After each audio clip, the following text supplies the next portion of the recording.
Assalomu alaykum hammaga. Avtomaster kuzatuvchilari. Xo'p, Nexia 3 qabul qilib olganmiz. Erta tongda bularda bo'lgan muammosi.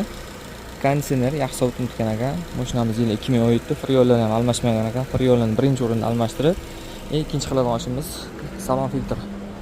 Holatdan salon filtr to'lib ketgan. Ovozdan pishillar chiqibdi. O'z birgalikda olamiz sizlar. Men chiqinchi baqa. Xo'p. Achinarli holatda, juda yomon.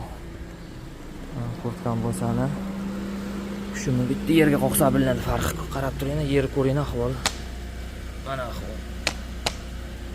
Tugagan filtr bitkom bo'lib ketgan. Ich-ichigacha singib ketgan kirchang. Orqa tomoni.